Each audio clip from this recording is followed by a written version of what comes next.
찬양 감사합니다. 기뻐하라 고도시리. 우리 주님을 기대하는 그런 찬양을 우리가 함께 부르고 들었습니다. 주님을 영접하고 함께하는 귀한 일이 우리에게 있게 될 줄 믿습니다. 자, 말씀 보겠습니다. 성경 말씀 누가복음서 1장 26절부터 35절까지입니다.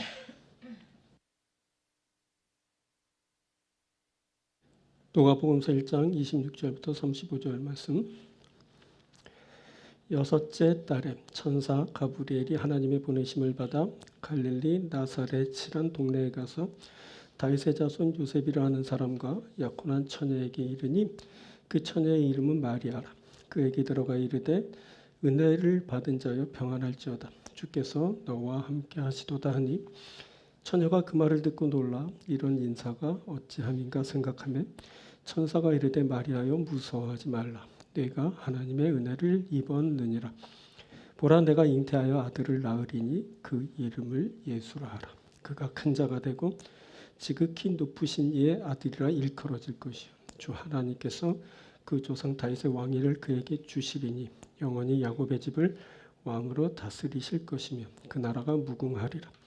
마리가 천사에게 말하되 나는 남자를 알지 못하니 어찌 이 일이 있으리까. 천사가 대답하여 이르되 성령이 내게 임하시고 지극히 높으신 이의 능력이 너를 덮으리니 이러므로 나실 바 거룩한 이는 하나님의 아들이라 일컬어지리라. 아멘. 자, 봉독해드린 누가복음서 1장 26절부터 35절을 본문으로 아기로우신 예수라는 제목으로 함께 말씀 나누도록 하겠습니다. 오늘 본문 31절에 이렇게 말씀합니다. 보라 내가 잉태하여 아들을 낳으리니 그 이름을 예수라 하라. 여인이 잉태하여 아이를 낳을 겁니다. 그 아이의 이름이 예수라고 고지되었습니다. 이것은 하나님의 아들이 아기로 오시게 되었다라는 말입니다. 그 아이는 성령이 임하시고 높으신 이의 능력으로 나실 것이고 그가 하나님의 아들이라 일컬음을 이제 받을 겁니다. 그런데 하나님의 아들이 인간의 아기로 오시면 어떻게 되는 겁니까?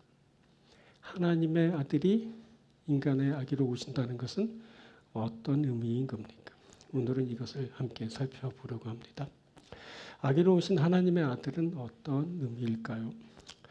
아기로 오신 하나님의 아들은 우리에게 무엇을 알리는 겁니까? 오늘 이것을 세 부분으로 여러분들과 함께 나눕니다. 첫 번째, 아기로 오신 것은 불균형을 해소하기 위함입니다. 이것은 불완전한 인간이 완전한 하나님을 만나는 조건이 됩니다. 자, 인간이 신을 대면하는 일은 몹시 두려운 일입니다. 그것은 인간과 신 사이에 불균형이 존재하기 때문입니다. 인간이 불완전합니다. 반면에 신은 완전합니다. 인간이 불의합니다. 그런데 신은 의롭습니다. 인간에게 죄가 있습니다. 그런데 신은 거룩합니다. 자, 이러한 불균형은 인간이 신 앞에 서는 일을 두렵게 합니다. 인간은 신 앞에 자신을 드러내는 것을 두려워하게 됩니다. 인간이 신을 대면하는 것은 상상을 초월할 만큼 두려운 일입니다. 자, 천사가 마리아에게 마리아여 무서워하지 말라라고 합니다. 그것은 마리아가 무서워하고 있었기 때문입니다. 자, 하나님이 직접 나타나신 것도 아닙니다.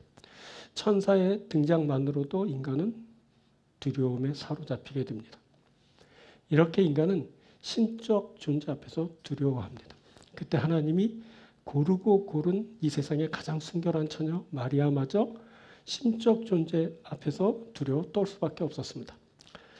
그런데 그 대상이 하나님이라면 어떨 것 같습니까? 인간이 하나님을 보면 어떻게 되는 겁니까? 자, 이사야서 6장에서 이사야가 이렇게 고백합니다. 6장 5절.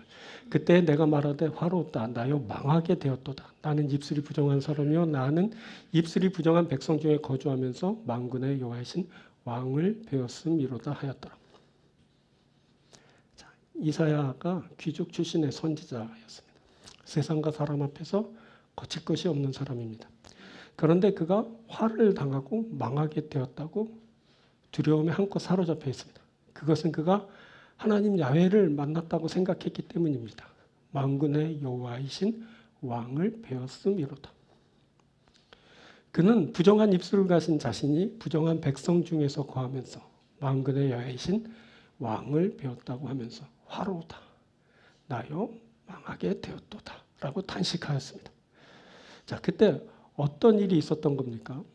자, 이사야가 본 것은 겨우 보좌와 옷자락 정도였습니다.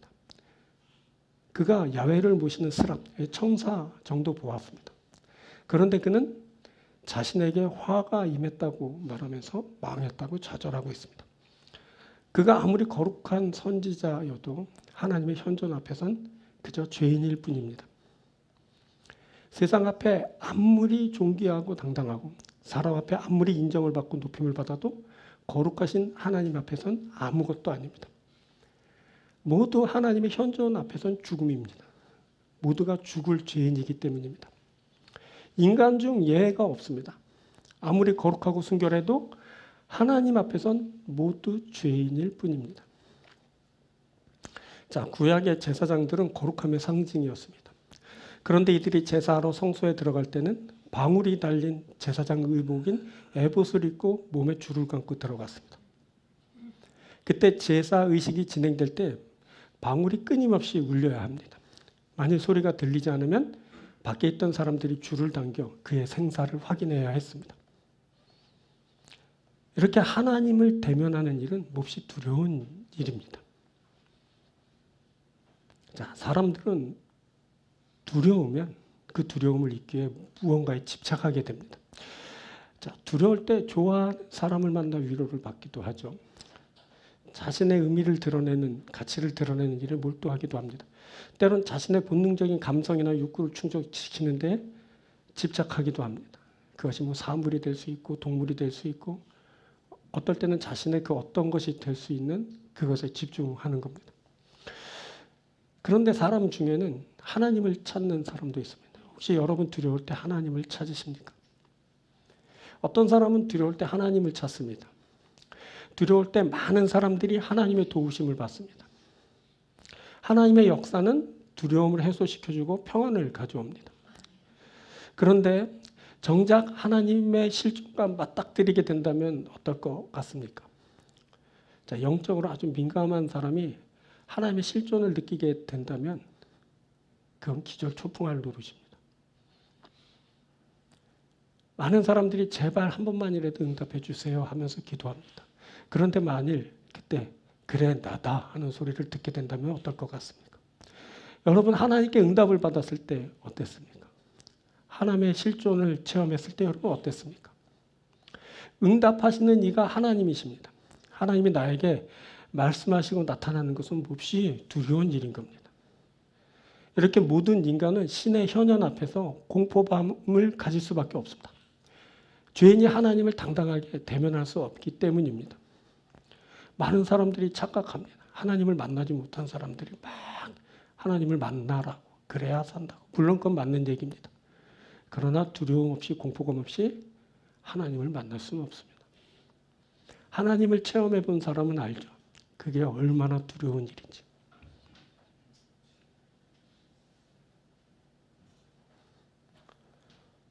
음지의 벌레들이 볕이 들면 견딜 수 없어 도망하는 것처럼 죄의 어둠으로 가득한 인생은 그분의 임재 앞에 두려울 수밖에 없는 겁니다.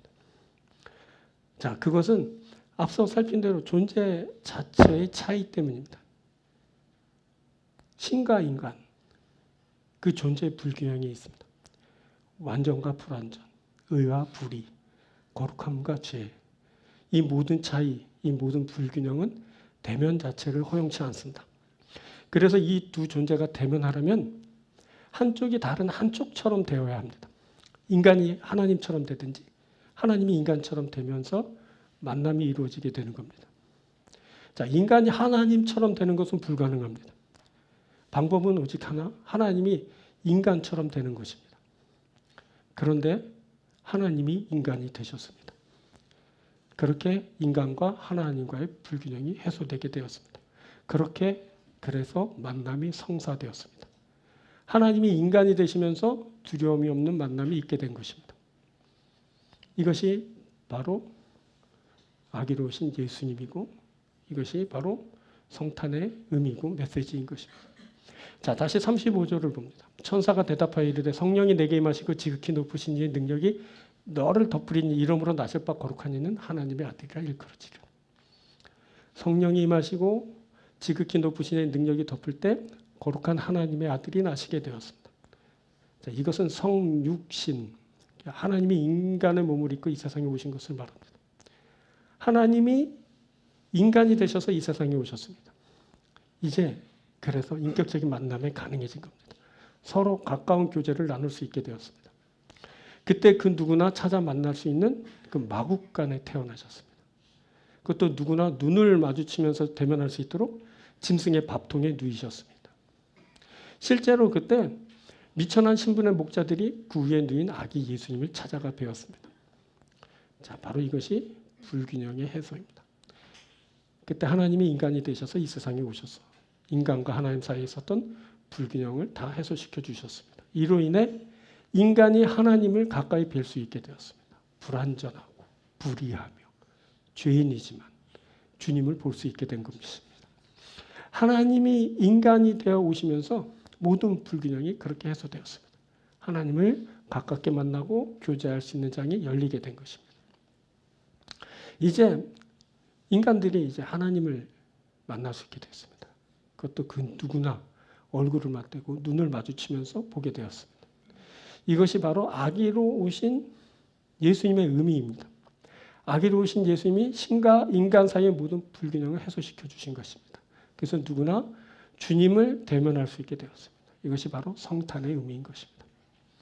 여러분, 우리가 하나님을 뵙는 것은 몹시 두려운 일이지만 하나님과 우리 사이의 불균형을 아기 예수님이 다 해소시켜 주셨습니다. 그래서 우리가 역사적 해소, 아기로 오신 예수님을 보면서 이제 하나님을 대면할 수 있게 된 것입니다.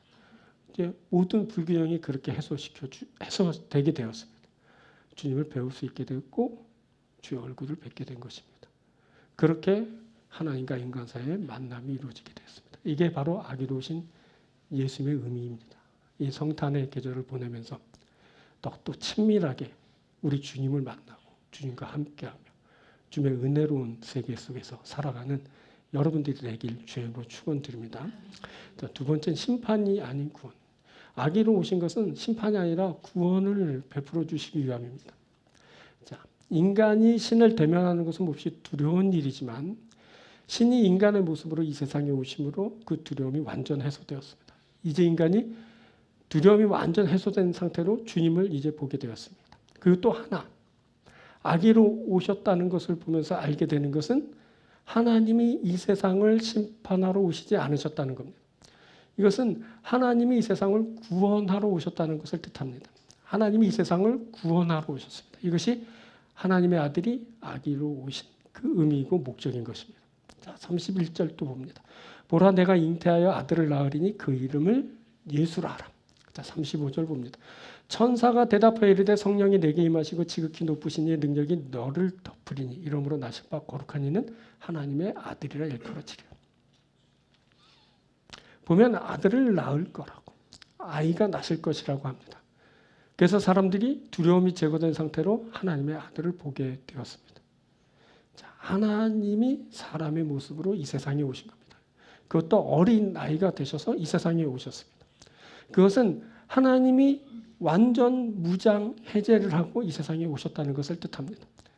하나님이 아기가 되셔서 가장 순수한 모습으로 이 세상에 오셨습니다. 하나님이 이렇게 사람으로 어린 나이의 모습으로 이 세상에 오신 것은 그 오신 목적을 아주 선명하게 드러내줍니다. 어린 나이로 이 세상에 오셨다는 것을 보면서 하나님이 이 세상에 오신 것은 심판하러 오신 것이 아니라는 것을 알게 됩니다. 실은 하나님이 이 세상에 오실 때 아기가 아닌 다른 모습으로 오실 수도 있었습니다. 자, 시편 2편의 말씀처럼 하나님의 아들이 심판주로서 철장으로 질그릇을 깨뜨리듯이 저들을 깨부수시면서 오실 수도 있었습니다. 그래서 그의 아들에게 피하지 않고 입 맞추지 않은 자들이 진노하심을 받아 멸망을 당할 수도 있었습니다. 실제로 주님이 재림하실 때는 심판주로 오시고, 그래서 그를 찌른 자들이 그를 보고 땅의 모든 족속이 그로 말미암아 가슴을 치며 애곡하는 일이 있게 될 것입니다. 그렇지만 하나님이 처음 그 아들을 보내실 때는 세상을 심판하시려는 것이 아니라 그로 말미암아 세상이 구원을 받게 하시려고 보내셨습니다. 자, 요한복음 3장 17절이 이것을 증거합니다. 하나님이 그 아들을 세상에 보내신 것은 세상을 심판하려 하심이 아니요 그로 말미암아 세상이 구원을 받게 하려 하십니다. 예수님은 심판하러 오신 것이 아니라 구원하러 오셨습니다. 그래서 모든 무장을 해제한 모습으로 그 아기로 오시게 된 것입니다. 그래서 누구든 가까이 그를 만날 수 있게 되었습니다. 아기를 만날 때 두려움과 긴장 속에서 만나지는 않지 않습니까? 여러분 그 아기를 볼 때 어머나 깜짝 놀라고 막 다가가기 주저하고 만지기 어려워하고 그렇습니다. 정반대죠. 우리는 아기를 만날 때 어머 귀여워라. 허락된다면 막 만지기도 하고 뽀뽀도 하기도 하고 들어 올리기도 하고 까꿍하면서 막 그러지 않습니까? 아기를 만날 때 바로 그렇게 만나게 되는 겁니다. 그런데 우리가 보통 누군가 타인을 만날 때는 거리를 두게 됩니다. 그렇죠? 적정 거리가 있습니다. 그래야 서로 간에 피차 간에 편하고 그리고 뭐 그 관계가 뭐 형통하고 그렇게 되는 거죠. 아무리 친밀한 관계라고 해도 항상 얼굴을 맞대고 살지는 않지 않습니까? 거기다 좀 서운하거나 좀 꼴보기 싫어지면 어떻게 해요? 한참 거리를 두게 됩니다. 또 필요에 따라 거리를 두어야 할 대상도 있습니다. 뭐 공적 관계가 다 여기에 해당되는 겁니다. 공적 관계인데 오늘은 우리 회사 회장님 댁에 놀러 가야지. 그리고 과일 바구니 들고 가서 회장님 나왔어요. 그리고 막 만나고 그러지는 않지 않습니까? 오늘은 대통령을 만나야겠다. 그리고 막 청와대에 가서 문 열어주세요. 대통령 만나러 왔어요. 그러지 않지 않습니까? 뭐 관계가 다 그런 겁니다. 뭐 회장님, 대통령, 뭐 사람과 사람 사이의 만남도 이렇게 어렵고 두렵고 또 불편하기도 하고 뭐 그런 겁니다. 그런데 여러분 아기는 어떻습니까? 아기를 만날 때 뭐 두려워하고 겁내고 뭐 이렇게 거리감 두고 그러지 않지 않습니까? 잘 모르는 아기라도 뭐 귀여워서 가까이 눈을 맞춰보고 허락된다면 한번 안아주기도 하고 막 그러지 않습니까? 이게 바로 아기의 특징입니다. 아기는 꺼리낌 없이 친밀할 수 있는 대상입니다. 자, 주님이 아기로 오셨습니다. 이는 가까이 오시고 만나고 싶어 하시는 하나님의 마음을 보여주는 것입니다. 자, 요한복음서는 내가 너희 안에 너희가 내 안에 라는 표현으로 맞대는 정도가 아니라 서로 속에 거하는 모습으로 주님과 우리와의 관계성을 아주 친밀하게 묘사하고 있습니다. 자, 우리가 주님의 살과 피를 먹고 마심으로 주님 안에 거합니다. 또 그때 주님이 우리 안에 거하시게 됩니다. 자, 요한복음 6장 56절에 이렇게 말하죠. 내 살을 먹고 내 피를 마시는 자는 내 안에 거하고 나도 그의 안에 거하니.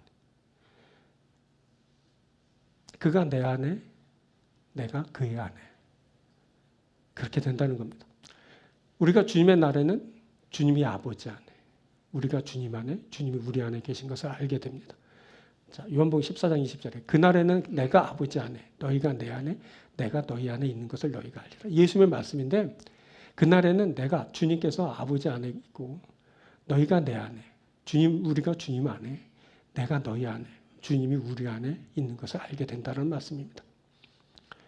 그렇습니다. 우리가 주님 안에 거합니다. 우리가 주님 안에 거할 때 주님은 우리 안에 거하실 것이라고 또 말씀하셨습니다. 자, 아까 포도나무 찬송했는데 요한복음서에 나오는 포도나무에 대한 말씀을 보면 주님은 포도나무를 말씀하시면서 가지가 포도나무에 붙어 있는 것처럼 가지인 너희는 나무인 나에게 붙어 있으라고. 그러면 열매를 많이 맺을 것이라고 말씀해 주셨습니다. 그렇습니다. 우리는 붙어 있는 자고 안에 있는 자고 대면하는 자고 어떤 식으로든 우리는 함께하는 자입니다. 누가?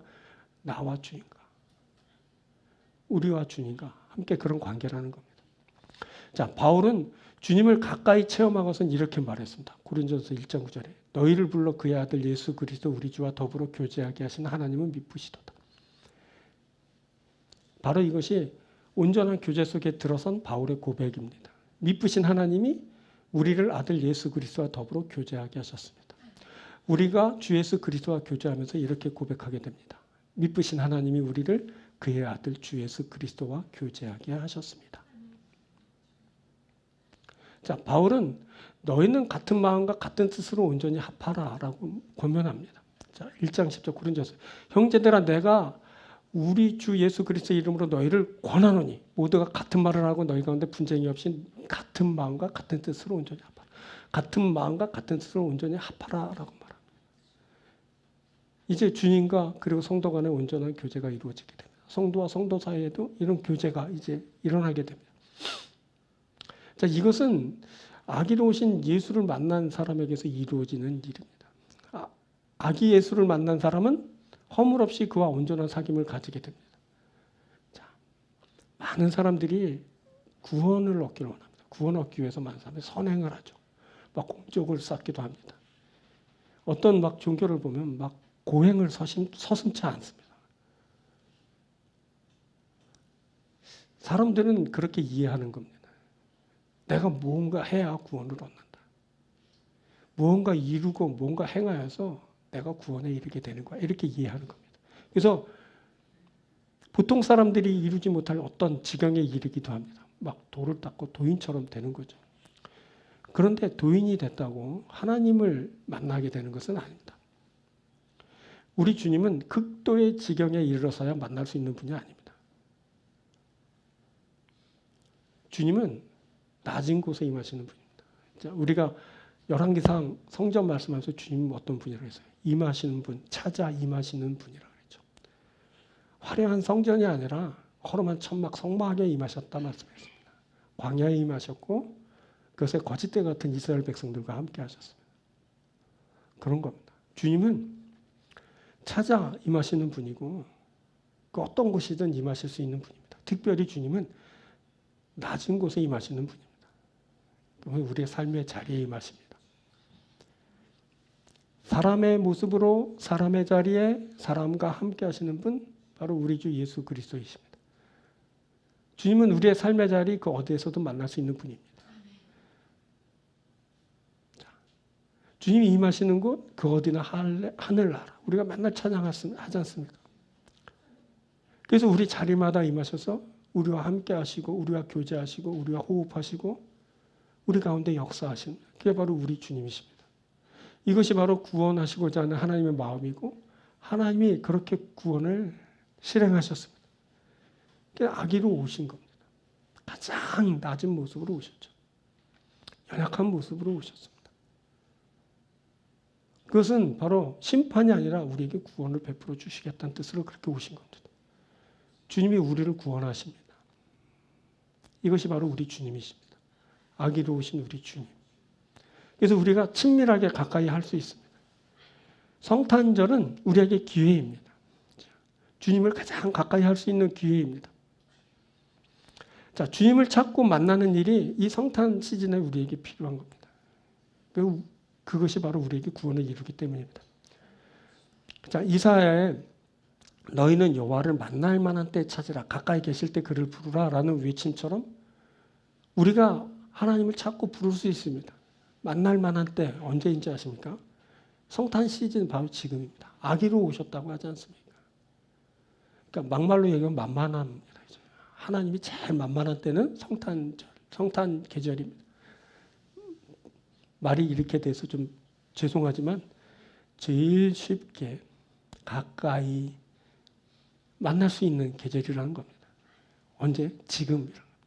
만날 만한 때 찾으라 그랬지 않습니까? 가까이 계실 때 그를 부르라고 하지 않습니까?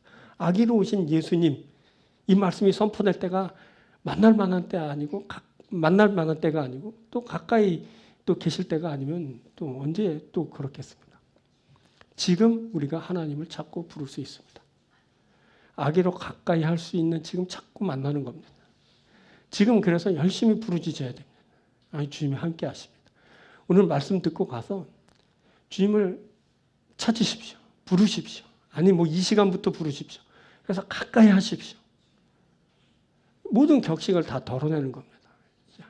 사람과 사람 사이에 가졌던 격식들 있지 않습니까? 불편한 것들. 권위, 그 위험 이런 거 다 내리는 겁니다. 사람에게 애써 막 이렇게 꾸며서 보였던 자기의 그런 거 다 내리는 겁니다. 아주 간결하고 순결한 모습으로 주께 나아가면 됩니다.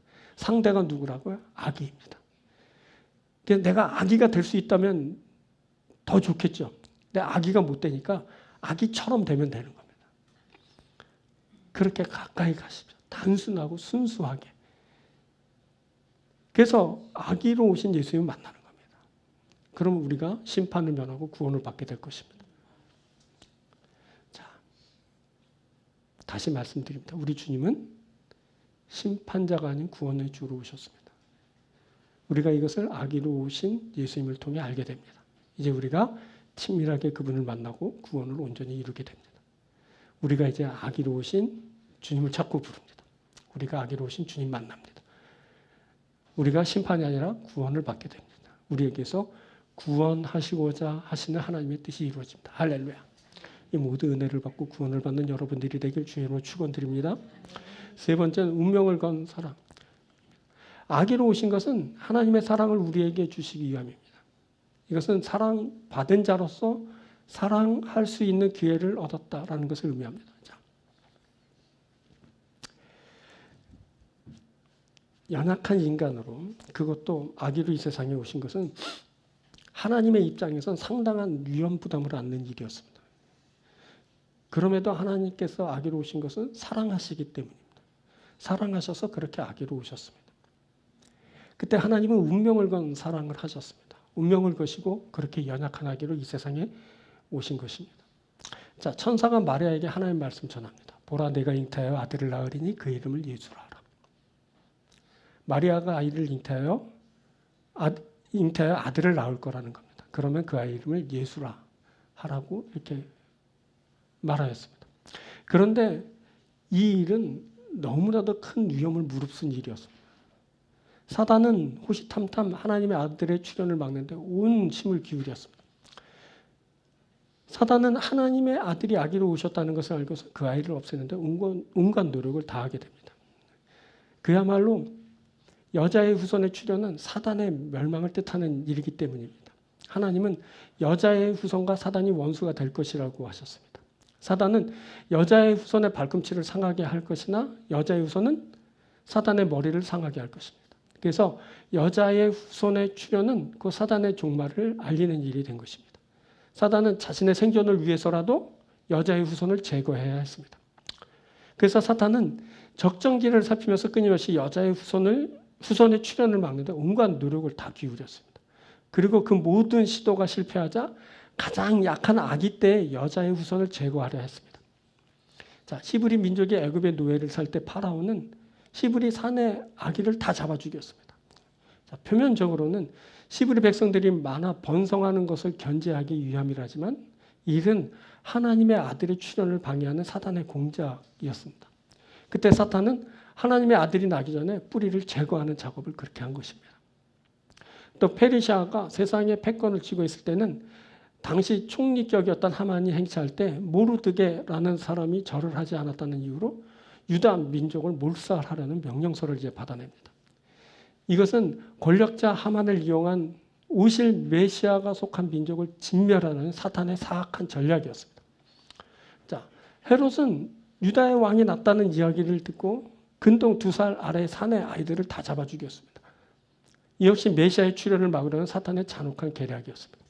자, 이상 살핀 이들은 모두 다 제정신이 아닙니다. 사람으로서는 도저히 행할 수 없는 잔혹한 일들을 서슴지 않고 자행했습니다. 그런데 그럼에도 하나님의 아들이 아기로 이 세상에 오셨습니다. 이것은 그분의 운명을 인간에게 완전히 넘겨준 모습으로 보입니다. 이렇게 아기로 보내진 후에는 하나님이 그 아기에게 전혀 개입하지 않으셨습니다.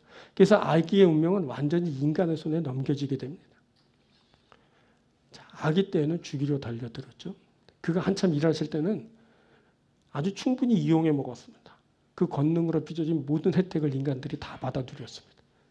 그리고는 멸시하고 배신했죠. 포박하고 침을 뱉고 딸을 때리고 옷을 벗기고 채찍질했습니다. 결국 저주하고 십자가에 못 박아 생명을 끊어 놓았습니다. 자, 이것이 인간이 하나님의 아들에게 행한 일입니다. 자, 이렇게 신이 인간의 손에 넘겨진 두려운 순간이 바로 성탄절인 겁니다. 자, 예수께서 세상에서 육신을 입고 사실 때는 이렇게 말씀하셨습니다. 자, 마태복음 26장 38절에 이에 말씀하실 때 내 마음이 매우 고민하여 죽게 되었으니 너희는 여기 머물러 나와 함께 깨어 있으라. 하나님의 아들이 왔지만 당시 사람들은 아들로 심히 고민하여 죽을 지경으로 내몰았습니다. 신을 두려워해야 마땅한 인간이 오히려 신을 두렵게 하고 있습니다.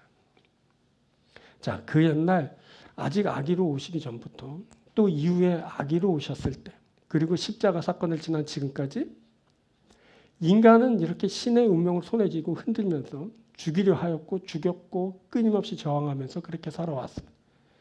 오늘날에도 성탄의 계절이 오면 아기로 오신 하나님의 아들에 대해서 언급하지만 오히려 아기로 오신 것을 호재 삼아 신의 권능에 대항하면서 끊임없이 신의 손길과 그 세계를 벗어나려는 시도로 온 세상이 시끌벅적합니다. 세상에 요란한 이유는 하나님의 아들로 오신 그 아기 예수를 기뻐하기 위함이 아니라 그를 벗어나기 위한 시도로 오늘날 다 변질되고 있다는 겁니다. 그런데 하나님의 아들이 아기로 오셨습니다. 그가 위험을 무릅쓰고 모든 공격을 감내하면서 이 세상에 오신 것입니다. 여러분, 이 일이 얼마나 위태롭습니까? 여러분이 아버지라면 여러분의 자녀를 그런 세상에 보내겠습니까? 누구라도 쉽게 이해할 수 없는 그 연약한 모습으로 하나님은 당신의 아들을 세상에 그렇게 보내셨습니다. 그래서 그 아들이 아기로 오셔서 이 세상의 사람들과 만나고 그런 고초를 겪고 죽임을 당하게 된 것입니다. 그것은 사랑이죠. 우리와 가까이 하시려고 그분이 엄청난 위험을 감수하신 겁니다. 이것은 위험을 무릅쓴 사랑입니다. 이것은 죽음을 불사한 사랑입니다. 사랑하셔서 인간의 잔혹함 앞에 발가벗고 무장해제하게 하신 것입니다.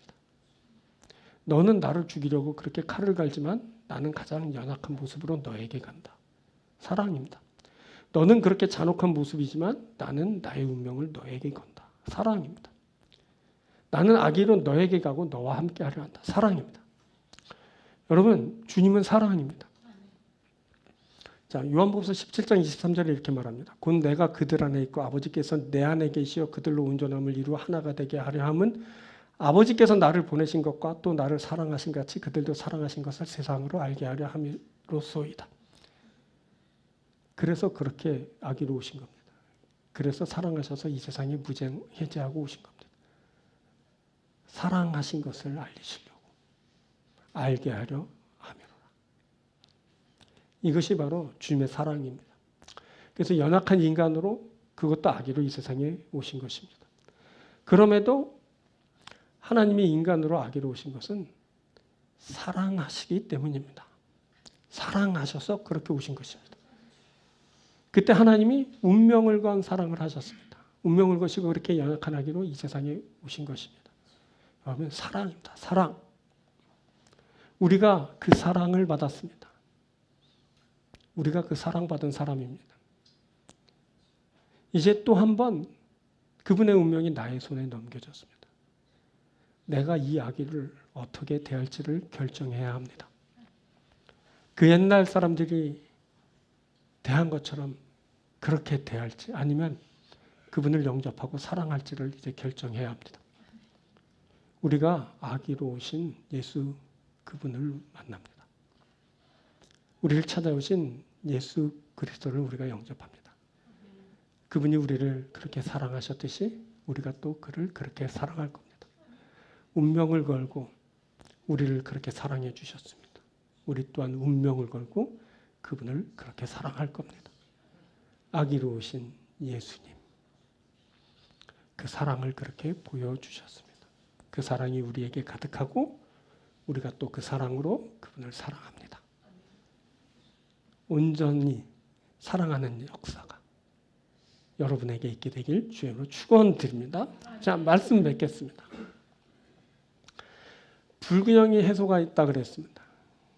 하나님이 인간이 되셔서 이 세상에 오신 것입니다. 하나님과 인간 사이에 있었던 모든 불균형이 해소되었습니다. 이로 인해 인간이 하나님을 가까이 뵐 수 있게 되었습니다. 불완전하고 불의하고 죄인이지만 주님을 볼 수 있게 된 것입니다. 불균형이 해소되고 가깝게 만나고 교제할 수 있게 되고 심지어는 아내 거하고 그래서 주님과 가까이 하는 우리들이 된 것입니다. 사랑하는 여러분, 아기 예수를 영접하고 주님과 친밀하게 함께하는 여러분들 되길 바랍니다. 자, 두 번째 말씀하는 것은 구원하시러 오셨다 그랬습니다. 심판이 아닙니다. 주님의 재림 때는 심판주로 오십니다. 그때는 심판하실 겁니다. 하지만 처음 오셨을 때, 아기로 오셨을 땐 구원하러 오셨습니다. 그래서 아기로 오신 것입니다. 이제 그 아기로 오신 예수님을 우리가 만나지 않습니까? 구원이 우리에게 있게 될 것입니다. 구원받는 구원의 역사를 누리는 여러분들 되길 바랍니다. 세 번째, 연약한 그 아기로 오신 것은 하나님에게 상당한 위험 부담이라 했습니다. 그럼에도 오셨습니다. 운명을 거신 겁니다. 왜? 사랑하시기 때문에. 그 사랑을 우리가 만나게 됩니다. 아기로 오신 예수 그리스도를 만나면서 우리는 또 그분의 사랑을 힘입어 또 그분을 또 사랑하게 되는 겁니다. 주님과 나 사이에는 운명적인 사랑이 있습니다. 운명을 걸고 사랑하는 겁니다. 사랑하는 일이 있게 되길 바라고 그 사랑의 놀라운 결과가 주님과 여러분들 사이에 일어나게 되길 바랍니다. 우리가 주님을 사랑합니다. 이와 같은 말씀의 은혜가 오늘 우리에게 선포되었는데 사랑하는 여러분, 아기로 오신 예수님 어떻습니까? 아기로 오신 예수님, 그분을 여러분들 안에 모시고 아기로 오신 예수님과 함께하는 여러분들이 되길 주여로 축원드립니다. 기도하겠습니다.